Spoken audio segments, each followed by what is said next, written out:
Brilliant. Okay. So what's interesting is that you probably remember in school you were told a story has beginning, middle, and end. And actually, that's not very useful because if you look at this, right, for example, this ruler has a beginning, middle, and an end, right?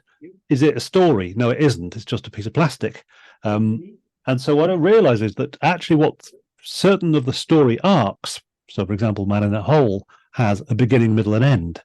Um, there's a story around. Oh, listening to something because my headphones are dead. So Dan, we're just going to. Okay, there's a story card called Order and Chaos, and when you look at Order and Chaos, it has a beginning, middle, and end. The Dragon and the City has a beginning, middle, and end.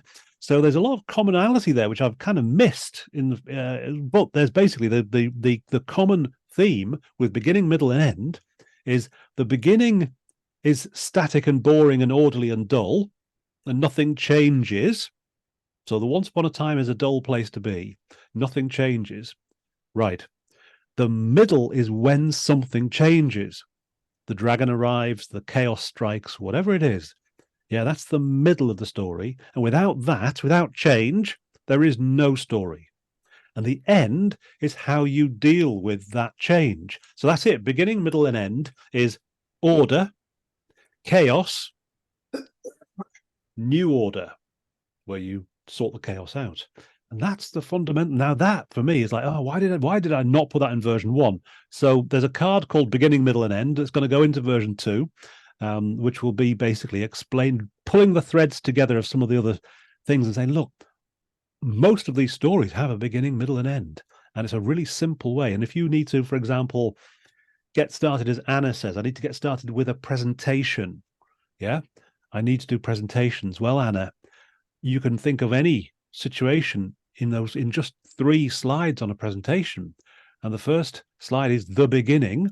The second slide is the middle when stuff changes. And the third slide is the end as you adapt and adjust to those changes.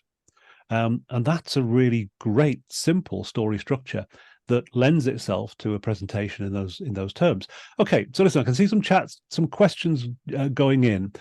Brian, is there a question that you think we should start with? So we had from Laura, probably similar to what Anna was asking, was kind of how to get started with, specifically, she's a tech consultant, and gets asked to provide a story to clients with software implementation projects. Yep. Many of their projects are around 3 or so use cases, these presentations, status updates. Okay, so Laura. How does she make a story out of it? Yeah, Laura. Hello, Laura. Thanks for the question. Listen, what I'm going to do is I'm going to suggest using the card I just referenced then, which is order and chaos. So I'm going to take Laura's example. So this is the order and chaos tactic. Okay, what we're going to do is, so Laura, in this model of order and chaos, right, the whole world is divided into order and chaos, and things are either in order or they're chaotic. Okay, so how does this help you? Well, in this version of the story, there's order, there's chaos, and then there's you. And you're the hero in this story, and you are having to navigate between order and chaos. Now, sometimes, right, make chaos sound like a bad deal, but sometimes you need a bit of chaos. So it may be that the situation is too much order. Things are stale and static and fixed and dull. And what they need is something to come in and shake them all up. So there's an organization that's doing the same thing the same way all this time, and it needs a kick up the backside to make it do something differently. Okay, now maybe that's your heroic role in your project. Yeah, you're thinking, right, I'm coming in here to shake up, inject some new life, inject a bit of chaos into a stale situation. Or the alternative is the organization you're working with is in chaos. They are surrounded by things they can't control.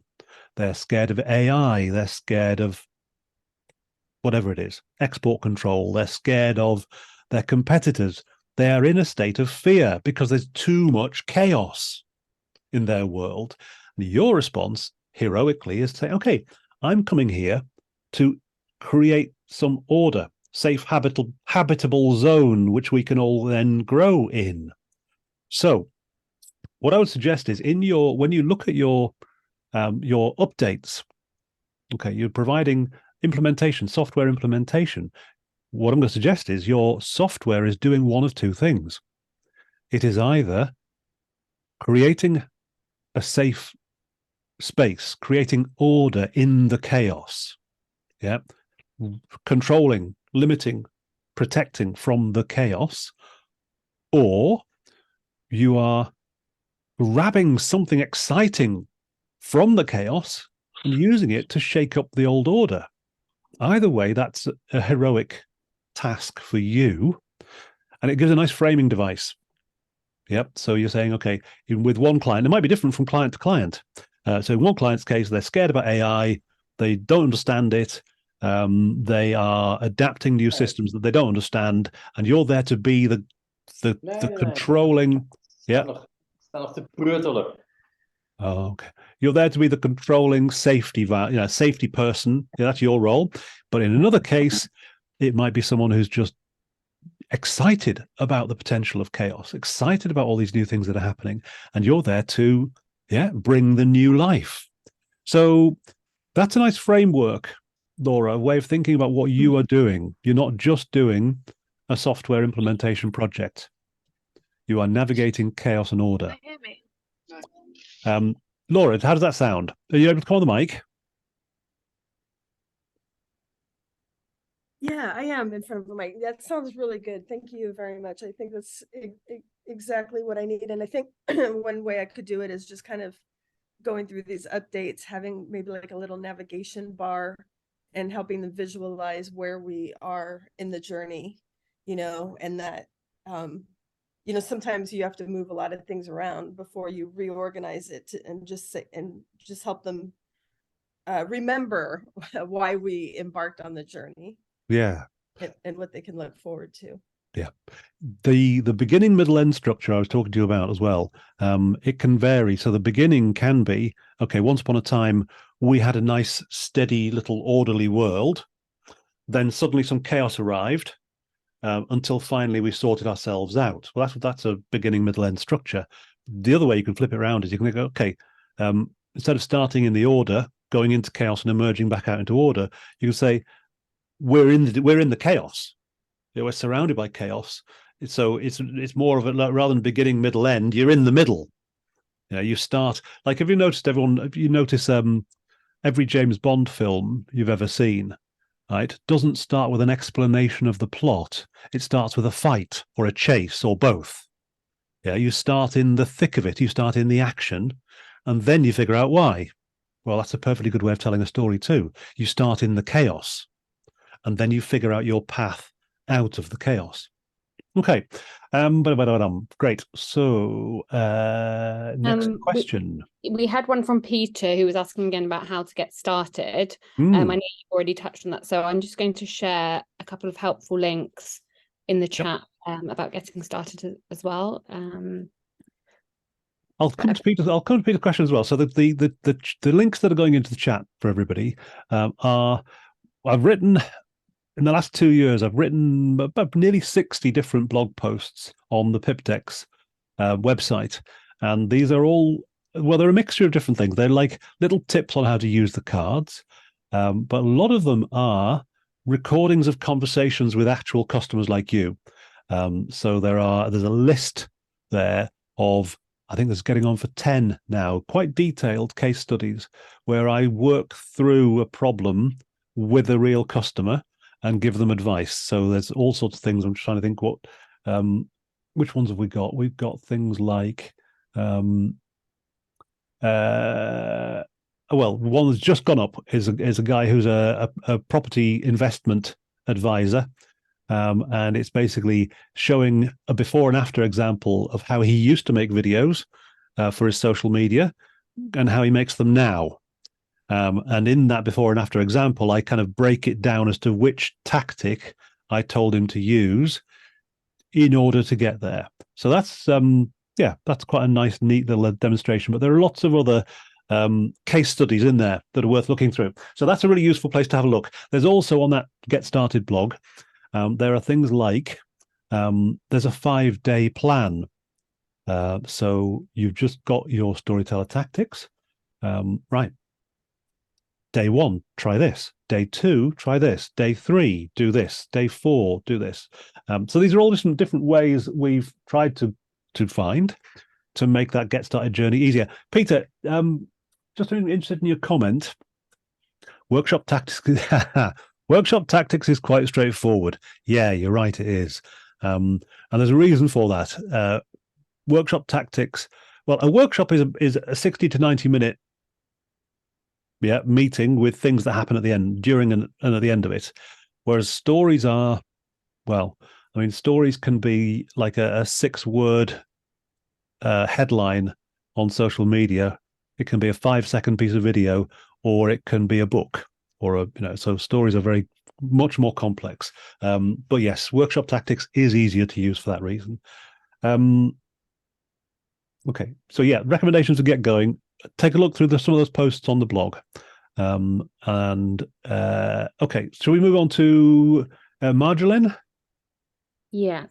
Okay, so looking for a more hopeful narrative. Any tips on how to create that? Yeah, it's very interesting, Marjolaine, what you say about hope. And this, I think you're absolutely right. I'm just looking for a book on my shelf at the moment. I can't remember the name of it. It's Climate. It's about, oh gosh, what's it called? It's about climate science, and it's called, I'll see it in a minute. Don't Even Think About It is the name of the book. It's a book on how to talk about climate science. It's called Don't Even Think About It.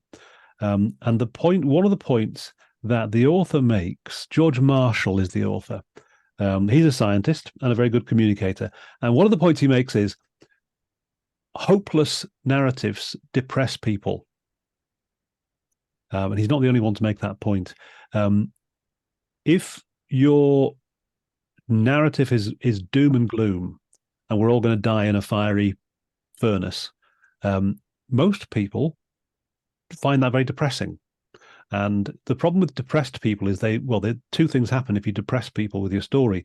The first is they look away and they put something else on instead. So they turn to Netflix and they watch a drama, right? Or they go on social media and they watch some kittens chasing puppies or whatever it is that's trending. So most people turn to something else rather than they don't come back and they don't want to be depressed. The other problem is that even if they don't turn away, depressed people don't tend to do anything. Yep, one of the symptoms of depression is exhaustion, and depressed people don't do stuff. So if you're wanting to motivate people into action, you want to get people to do something positive, don't depress them. Okay, so what do you do? Right, well, you need to hold out hope. And as you've obviously noticed yourself, you need to hold out hope. There's a couple of ways of doing it. The story arc cards, if you look in the story arcs, the blue cards in the Storyteller Tactics, you will see that there are 5 basic story arcs in Storyteller Tactics. There are, just to go through, right, here we go. And what's interesting about it is 3 finish on a positive note and 2 don't. Right, so I'll do the negative ones first, because these are the stories that climate people are telling. So the negative stories are Downfall is a negative story. And the other one that's negative is Pride and Fall. Right. Now, both of these are useful stories because they are kind of cautionary tales. So the Downfall story goes, basically, here's somebody with lots of power, but they're fatally flawed in some way, and life brings them right crashing down. And so that's the Lance Armstrong story, for example, or the Macbeth story. And Pride and Fall is even, by the way, we love downfall stories. We absolutely love it when powerful people come crashing down. The other one that's a downfall story is Pride and Fall, which is a slightly different one, because the Pride and Fall story is, here's somebody trying to do something really amazing, gets carried away and comes crashing down, brought down by their own pride. So Here are some scientists trying to clone dinosaurs. Oh, look, they've done it. Oh, they shouldn't have done it. Here's somebody building a ship that's unsinkable. Yeah, that didn't work out either. So both these stories, both Downfall and Pride and Fall, we get a lot of pleasure out of these stories. I know I've just said you don't want to be depressing people, but we do. We get a lot of pleasure out of people coming crashing down. But we don't like these stories to be about us. Yeah? We like to be the spectator watching someone else falling. We don't like to think of ourselves as the one who's going to fall. And the problem with the climate story is if you're saying to people, we are experiencing a downfall, or we have been too proud and now we're going to fall, that's a tough story. It's a tough ask because it is depressing. So the other thing to look at are, well, there's two in particular cards on the structure cards, and those two cards are Man in a Hole and No Easy Way, because these story arcs end on a positive note. Oh, sorry. There, go away. Beg your pardon. There. Right, sorry. I'm just going to put myself on Do Not Disturb. Right. Anyway, so these ones end on a positive note, so they're much more uplifting. So in terms of, okay, where you find the uplifting stories in climate, I think, are around things like rewilding, things like marine reserves, things like reforestation. These are areas where you can find positivity in the climate story, I believe. And okay, they may be literally a drop in the ocean when it comes to marine reserves. It's a drop in the ocean, but it shows that something can be done to turn around damage to the marine environment. Rewilding shows that something can be done to turn around. Yep. Okay. So it's that feeling of something can be done, and it's not easy. Yeah. Therefore, No Easy Way is a very good story for that. But I think that the alternative is to depress people into inaction, or either inaction or desperation. And neither of which I think are very good if you're trying to motivate people to act. So if you look at all the great kind of social change movements that we know about, whether it's kind of Moses leading people out of captivity in Egypt, or Martin Luther King Jr. leading people out of captivity in the Southern American states, in each case they're holding out a positive destination, positive hope for the future, which climate change, limiting things to 0.5 degrees, all these kind of things, they're not positive end states. They're very, very gloomy stories. Hope that's useful for you, Marjolaine. Hope that's been useful. Okay, moving on, Bryony. Yes, we're just going to jump forward slightly to Muhannad, who would like to ask a question over. Yeah. Yes, please, Muhannad, fire away. Thank you. Hello, everyone. Thanks for letting me just talking instead of writing my long question. So one of the things that I do recently a lot is facilitating design thinking workshops using amazing methods and all the cards that I have here, which is great. But the problem that I maybe with storytelling tactics, there will be certain one that would help me make a better workshop, is that from end to end, the whole workshop and all the participants would sometimes, I feel, they are not 100% engaged in the, there is no story that maybe we could, I don't know, is there a certain tactic from the deck that could, you just wrap around my workshop and somehow all the participants are part of the story. So that would be more engaging and more, let's say, even it would help them become more creative during ideation, for example. Yeah. Well, okay. There is a blog post, funnily enough, called "Tell Your Workshop Like a Story." Now, Bryony, I'm not sure if it's quite an old one from about 2 years ago. It's good. So, "Tell Your Workshop Like a Story." Bryony, if she can find it, we'll pop a link in the chat in a second. I got it. You've got it already? Yeah, of course. Wow. Here. He's on it. Would you? I can put it in the comments. Stick a link in the chat. Okay, so there's various tips in there, and from memory, because I wrote it about 2 years ago. There are things like, okay, well, partly it's to do with how the beginning, middle, and end of a workshop is, well, the beginning is getting people to come in the first place. Yes. So getting them excited about what the workshop's about is part of the story of the workshop. So it may be that the chaos and order tactic, or the dragon and the city, where you're saying, look, this isn't just a workshop, it's an epic adventure. It's a journey into the unknown. It's a fight for what's right. Okay, so that helps getting people there in the first place, getting them fired up. But also, what I noticed as I was going through workshop tactics, and I've facilitated many workshops in my time using similar techniques.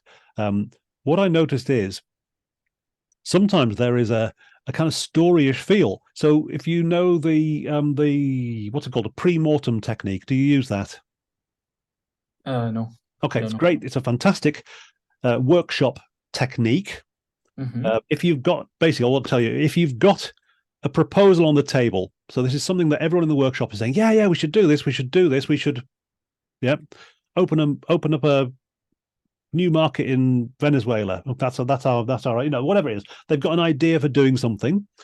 Everyone is going, yeah, it's brilliant. Well, half the room are going, yeah, it's brilliant, because they're not going to have to work on it. Right? And they're going, brilliant idea. Off you go, Mohammed, you do it. Right? And that's it. Okay. So that happens a lot. And the other half of the room haven't really thought it through. Okay. So you're in that situation where you're kind of saying yes to something without really thinking it through. You run a pre-mortem, and what a pre-mortem does is you say to people, look, I want you all to imagine that we go ahead and we do this idea that we've talked about. Now, imagine that it is 12 months have passed. It's 12 months from now. Yeah, it's Christmas 2024, and it's been a disaster. The whole project was an absolute disaster. So what I need you to do now, separately, without no conferring, write down why it failed.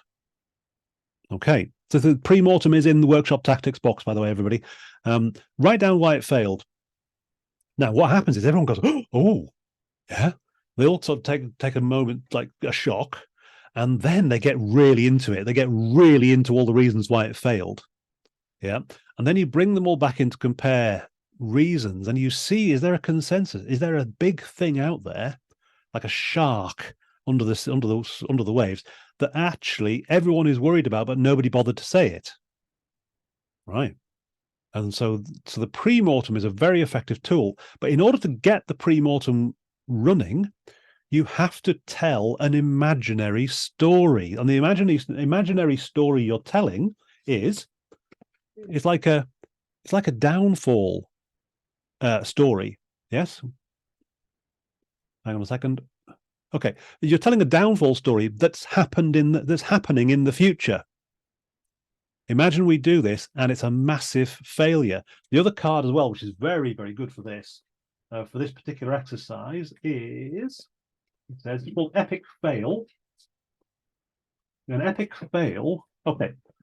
So Epic Fail is a card that on the back of the card lists 1, 2, 3, 4, 5, 6, 7 common reasons why people say things have failed. So these are the 7 excuses why people say that something has failed. So what you can do is you could even give people the epic fail card and the pre-mortem card and say, right, off you go. Yeah, there's even some clues here on why it might have failed. Well, these are all stories about the future. In the future, this thing failed because. So it's a story. So the story is really that. By the way, Bryony, if you were to have a quick look on the Pipdex site under workshop tactics, could you find the link to pre-mortem and post it in the chat? Yeah, that'd be all right. Thank you very much. So I think there are points in a workshop when you're trying to get people to imagine the future or to describe a problem in the present day, and when you're doing that, you're actually using story. Even though you're talking about the future, you're projecting into the future using story, just the same as if you're talking about the past. The ingredients are the same. They follow the same story arcs. Yeah. In order to make it work like a story, you have to give people the same basic things of action, emotion, and meaning, which is the movie time story recipe. So there is a lot of crossover. That blog that we talked about, called Tell Your Workshop Like a Story, it's full of little tips like that on lots of different ways you can work story into your workshops. But also, don't forget, at the end of your workshop, let's assume you've come up with a great idea. You put it through a pre-mortem, and it still looks like a great idea, right? So, okay, you're onto a winner. You then need to come out to the workshop and sell that idea to people. So you need to emerge from your little room, with all your post-it notes and your bits of paper and your, and you need to turn that idea into a pitch, because you're going to need to go to your boss or your funders or your colleagues or whoever it is, and you're going to need to sell your new idea. Now, there are two tactics that are very worth looking at for this last stage. This is of the beginning, middle, and end of your workshop. This is the end. Okay, there are two tactics you really need here for this. The first one,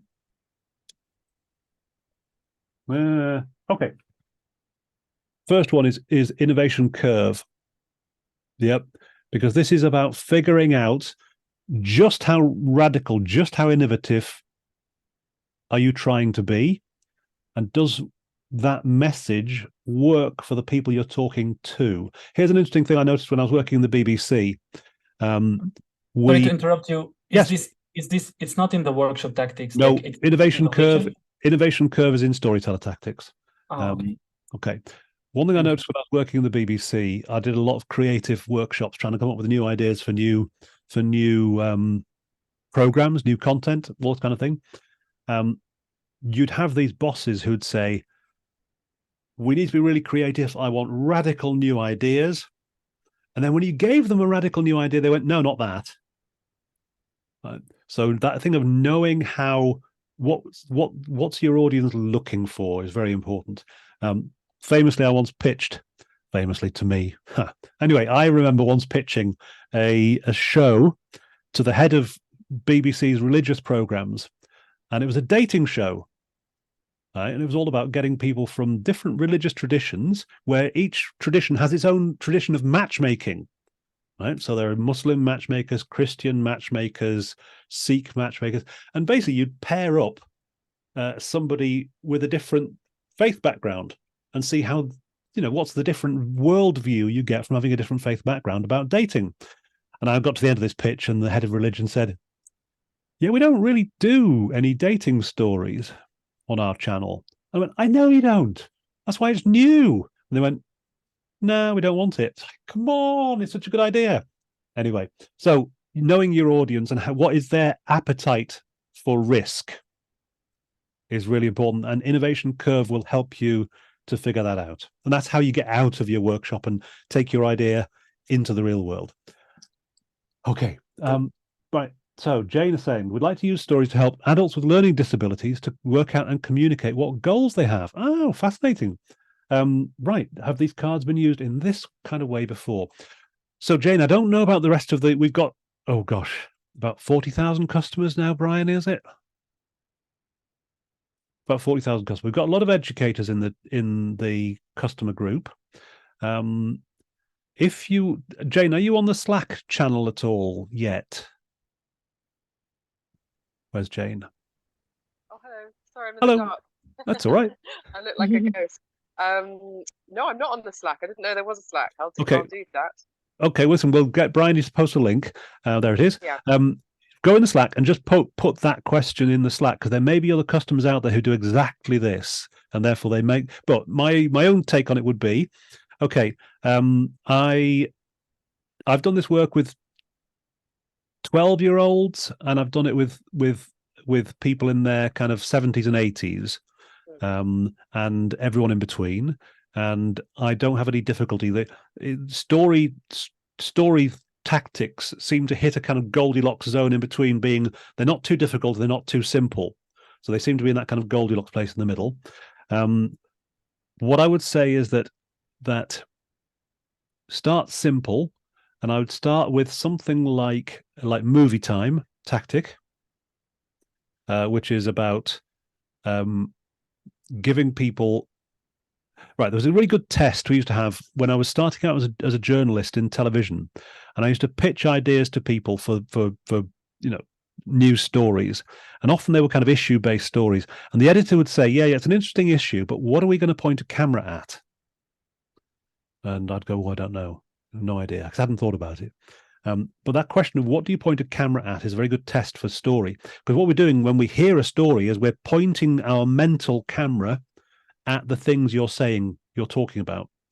So if you describe a person doing something in a situation, we run a little mental movie. Right. And if you tell us how this situation makes that person feel, then we run an emotional mental movie. So that's a great tactic to start with. What I would say is there will be some people there are some people with who are kind of out there on the autistic spectrum who don't visualize in the same way. But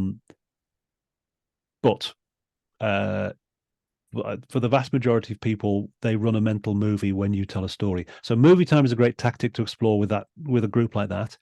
I would also say that that the man in a hole story tactic seems to translate very well. I've never used the man in a hole tactic with anyone who's gone, nah, that's not how my life works out. Because basically the man in a hole story is about thinking you're okay, you're in your comfort zone, everything's fine, and then getting knocked down by something, that you weren't expecting, and then recovering from that. And that is, and then obviously you get knocked down again and again and again. You get back up and back up and back up, and that is it seems to be such a universal experience that it's a very good story to get people started on the idea of using a story arc. So if you can, let me just quickly do a screen share. Give me a second. What I'm going to suggest you do, and this is for everyone as well, if you want to get started and practice your if you want to practice your storytelling, and let me just share the screen. Okay, can you see my whiteboard here, everybody? Yes. Yeah. Lovely. Yeah. Okay. So the story I'm going to use is Man in a Hole, which looks like, where is it? Oh yeah, Man in a Hole. Okay, let's push that out the way.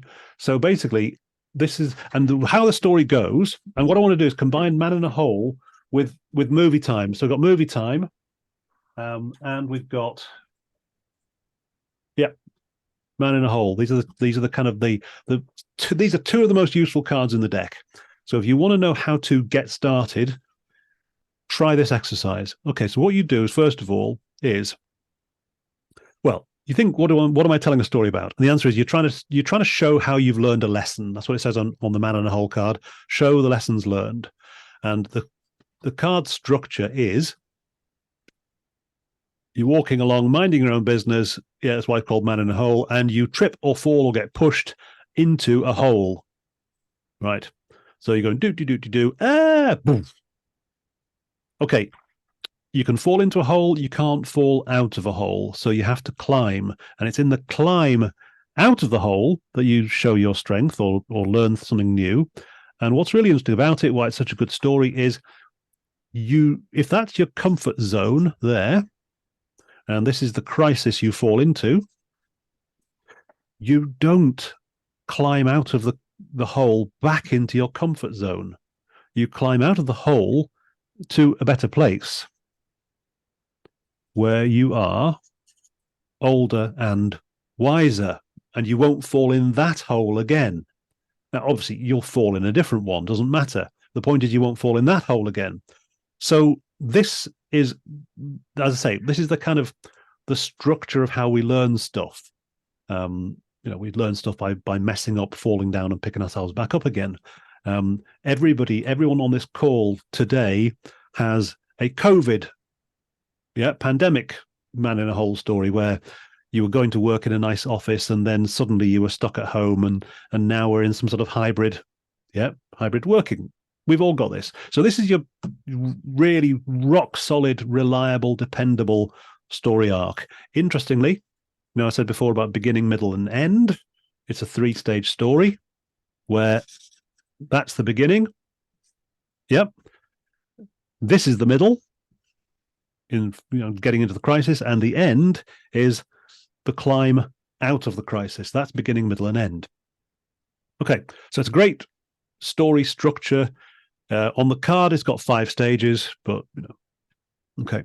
So that's Man in a Hole. Now, how you do movie time is you go, right, I've got 5 or 3, whichever you want to do, basic stages. That means I'm going to have a movie with 3 basic scenes.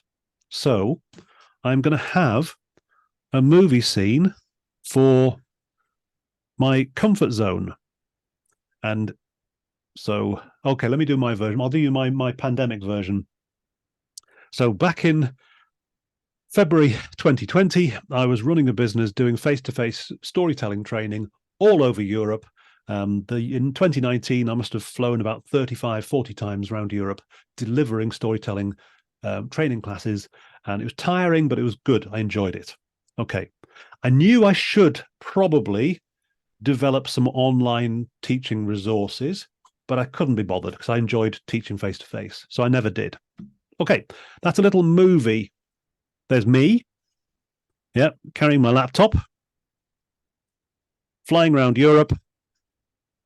Yep, delivering story training. Okay, so there's a little movie scene, and I knew I should be doing something online, but I couldn't be bothered, so I didn't. Okay, that's the comfort zone scene from using movie time. Action, emotion, yep, action, emotion, meaning. Next scene, cut to, yep, me in my bedroom, office, sorry, sitting staring at a blank screen, yes, where all of my work has disappeared because nobody is booking anybody to do anything anymore because everyone's in lockdown. And so the action is me sitting there doing nothing. The emotion is, oh my God, I have got literally 0 money coming in. Okay. And then the third and final scene is, well, I kind of figure out, after watching other people doing online Zoom training sessions, I figure out, you know what, most of these are rubbish. Most people can't even handle a camera and a microphone, never mind actually string a sentence together. I can do better than this. And so the final scene is online Steve. Yep. With lots and lots of people on Zoom calls, all smiling because Steve's doing a really great session. I exaggerate. This is the Hollywood version, but you get the idea. Okay. And so that's another movie scene with action. Here's Steve. Emotion. This is going well. Meaning, I've adapted. I've adapted to this modern world. Interestingly, in lockdown, I wrote Storyteller Tactics as well. So, hey, that kind of worked out. Okay. Now, Jane, and everyone else, that's a really simple way to start using your cards. Pick a story arc that you like. Maybe it's Rags to Riches, maybe it's Pride and Fall, maybe it's Downfall, doesn't really matter. Pick a story arc you like, and then populate it with little movie scenes that bring that story to life. And that way you're learning really quickly how to get to use the cards. Okay. Any questions, Jane, about that approach? That's really helpful. Thank you. Okay. Thank you. Okay. Now we've got 15 minutes. Yes, we've had a few come through. Just going back, one from Chelsea, who's asked how to apply the deck to applications, resumes, and job interviews, similar to Varda B as well, who has asked how to apply the cards and create a story in real time. Yeah. Oh, okay. Well, that's creating a story in real time. That thing oh God, sorry everybody. Okay, what you just witnessed was me doing a story in real time, with the story arc and the movie time cards. That's a story in real time. But coming together as a group to build a story in real time. Well, listen, what I'd suggest again, Varda and Chelsea, is come on the Slack channel and put it out there. We don't do anything other than the once a month Ask the Author session at the moment. If a group of customers would like to pull together your own workshop and work on a story in real time from a random topic, if you come back to me with time and place, a date and a time, I'll join you, and I'm happy to do that once a month for an hour a month. The trouble has been, I'll be honest with you, we have tried this in the past, and people just don't sign up, or in the past people haven't signed up. So that's why we don't have it as a regular feature. Okay, hello from Uruguay. That's just quite similar to Burge's question as well, as regarding one-to-ones, Steve. Oh, okay. I've shared the Slack channel. Obviously, like you said, there's a lot of help on the Slack channel, but it's more whether you do one-to-ones. Yeah, well, I do one-to-ones as well with different customers, and direct message me on.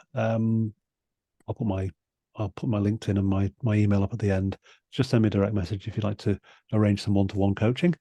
Okay, so John says, we'd like to use stories to help each of our marketing agency practice area develop a what's a sub-value proposition?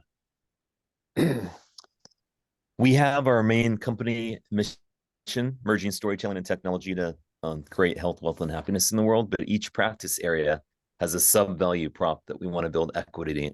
Mm-hmm. So the food practice, so we do marketing for restaurants, quick service restaurants. We say eat with your eyes, and everything we do in marketing, our webinars or anywhere, our content, thought leadership, we want to present this notion of consumers eating with their eyes. So we're trying to get each practice area leader, health providers, payers, life science, etc., to think about this kind of hook. It's a hook, really.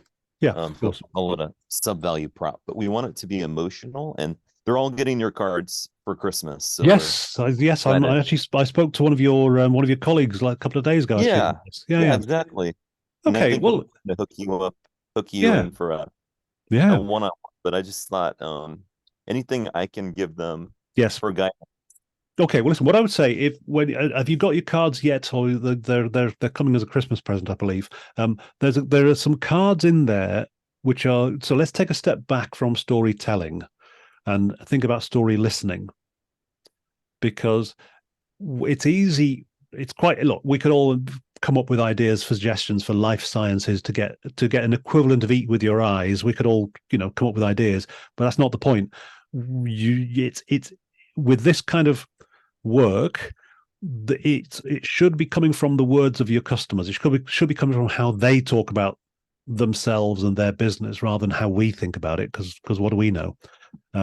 So there are some of the cards in the deck are about exploring and listening for stories. So there's the second category. The first category is called the concept category, and these are cards which really explain how the world explains itself to us in stories.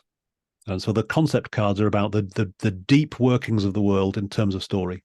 The second category, the kind of the orange color ones, are called explore cards, and they're about exploring the world, looking for stories, listening for stories.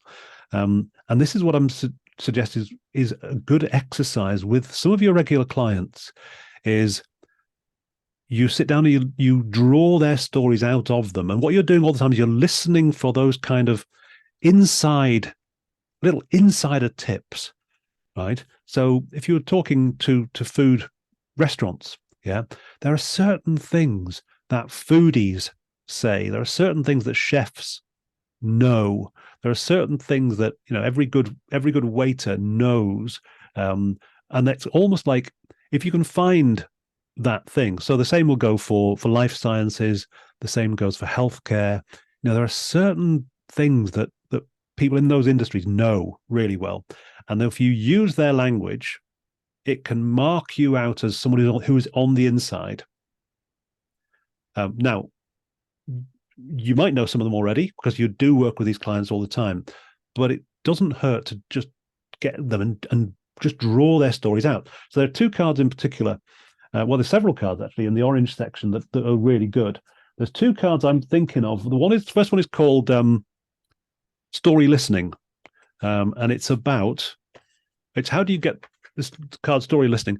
How do you get the wisdom out of experts in the first place? How do you draw their wisdom out of them? Because often experts have forgotten how much they know. So to them, it's obvious, but to you, you're going, you do what?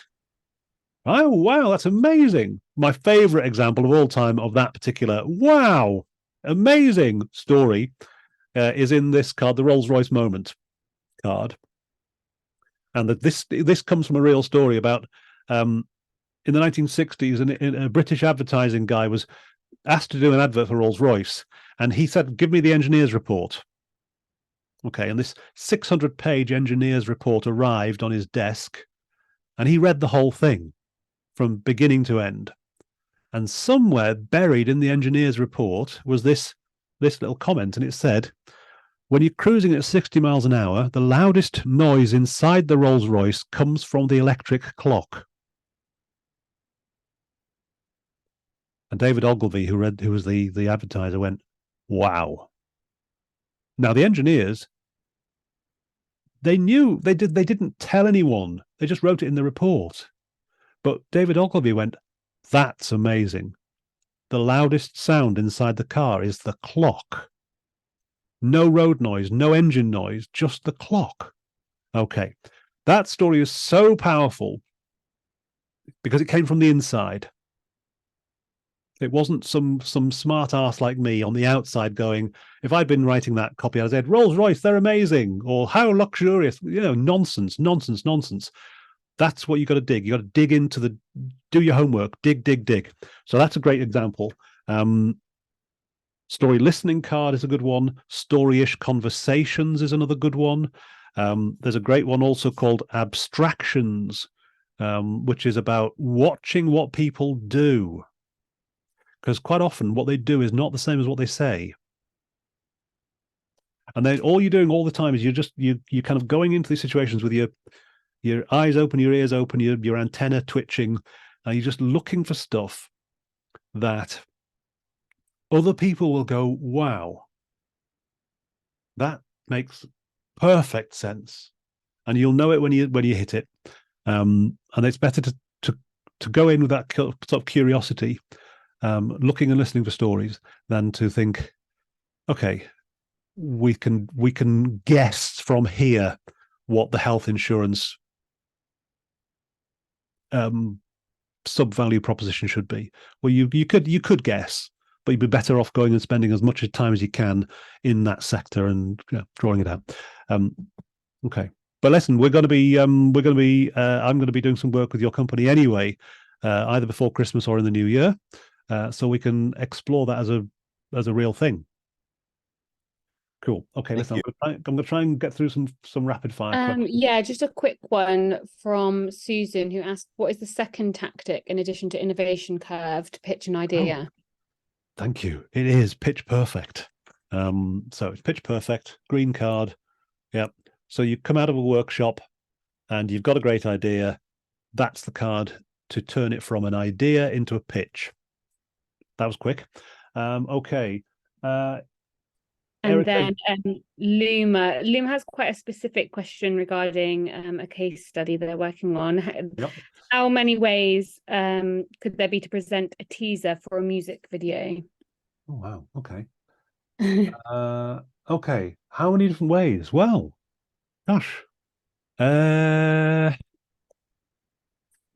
Teasers and trailers, they're an art form in themselves, because you've got to get this across in 15 seconds. What I would say is take a look at, okay, take a look at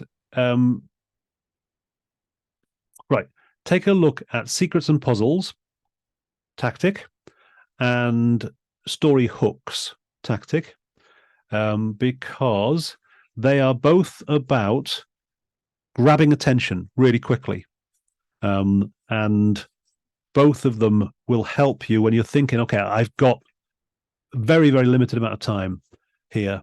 I've got to grab their attention. So stories are very good, by the way. Stories generally are very good at getting attention because storytellers use these techniques. Like like Pandora's Box is a great example of a storytelling technique where the gods give Pandora a box and they tell her not to open it.